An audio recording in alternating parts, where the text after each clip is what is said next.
Welcome to the series of midterm exams preparation. आज की video के अंदर आपको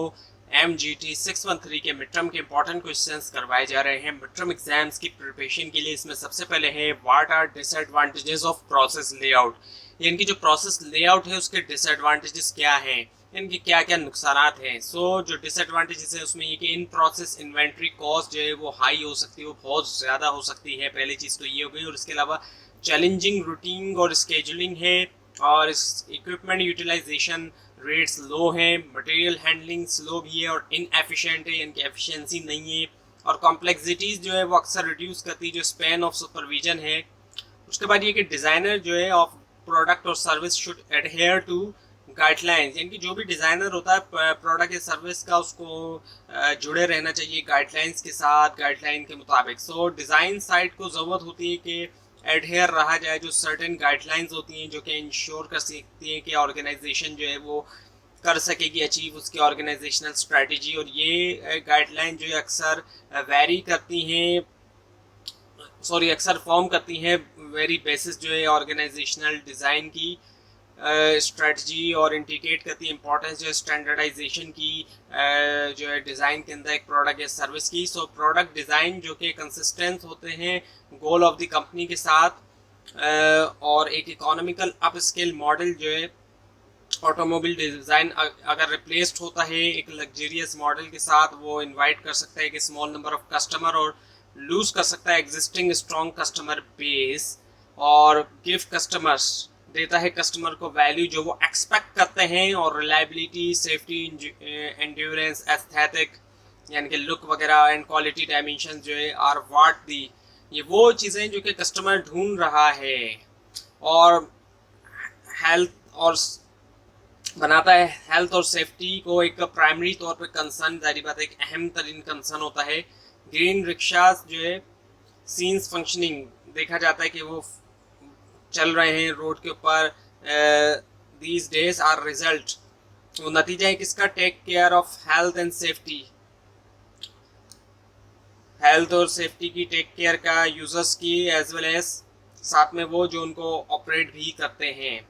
कंसिडर करें पोटेंशियल जो हार्म है एनवायरनमेंट के लिए, और एक न्यू प्रोडक्ट को जो है वो एक प्राइमरी गाइडलाइन होना चाहिए, should be as a primary guideline की तरह होना चाहिए, और बेटर होना चाहिए जो एग्जिस्टिंग है, जो पहले से है उससे ज़्यादा,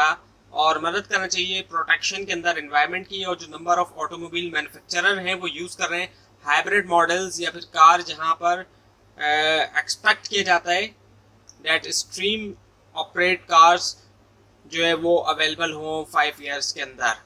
उसके बाद ये कि राइट डाउन करेक्टरिस्टिक्स लिखें वेल डिज़ाइन सर्विस सिस्टम्स की।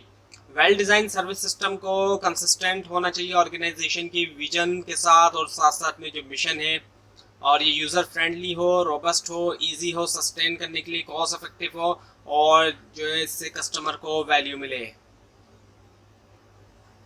और एक गुड और वेल डिज़ाइन जो है शुड उसको जो है क्रिएट करना चाहिए कि इफेक्टिव लिंकेज होना बैक ऑपरेशन और जो फ्रंट ऑपरेशन इन दोनों के दरमियान,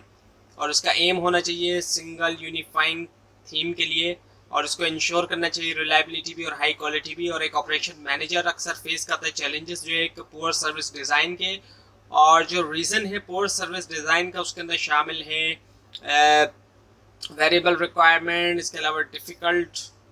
टू डिस्क्राइब रिक्वायरमेंट, यानी कि मुश्किल होना एंड रिक्वायरमेंट को डिस्क्राइब करने के लिए, और हाई वॉल्यूम होना कस्टमर कांटेक्ट का। ये चैलेंजेस जो इनको ओवरकम किया जा सकता है, मुकाबला किया जा सकता है easily with the help of defining a standard requirement, यानी कि स्टैंडर्ड रिक्वायरमेंट को डिफाइन करते हुए उसकी मदद से, और जिसको एड्रेस किया जाएगा सर्विस के ज़रिए, बनाया जाए सिंपलर रिक्वायरमेंट, और handle only limited number of customer, इनकी सिर्फ लिमिटेड जो तादाद है कस्टमर की उनको हैंडल किया जाए हर सर्विस स्टेशन या आउटलेट के ऊपर। उसके बाद ये कि what qualities does a successful job design contain, यानी कि क्या क्वालिटीज़ होती हैं एक सक्सेसफुल जॉब डिज़ाइन में। एक सक्सेसफुल जॉब डिज़ाइन के अंदर कुछ इस तरह की क्वालिटीज़ हैं, जैसे कि इसको जो है वो एक्सपीरियंस पर्सनल करते हैं, जो एक्सपीरियंस स्टाफ होता है जिनके पास नेसेसरी ट्रेनिंग होती है, जो कि ज़रूरी ट्रेनिंग होती है वो भी होती है, और बैकग्राउंड भी उनका कुछ ऐसा ही होता है। कंसिस्टेंट होते हैं गोल्स के साथ ऑर्गेनाइजेशन के, ये नहीं होता कि वो कुछ और कर रहे हैं और गोल्स कुछ और ऑर्गेनाइजेशन, और इन डॉक्यूमेंटेड फॉर्म में और अंडरस्टूड यानी कि समझा जाता है और एग्री किया जाता है, दोनों एग्री करते हैं, मैनेजमेंट भी और एम्प्लॉयज भी, और शेयर किया जाता है साथ में नए एम्प्लॉयज के साथ भी, और फैक्टर्स जो कि अफेक्ट करते हैं जॉब डिजाइन। उसके बाद ये कि राइट कॉमन डिसएडवांटेजेस जो कॉमन हैं, जो जाहिर बात है आम जो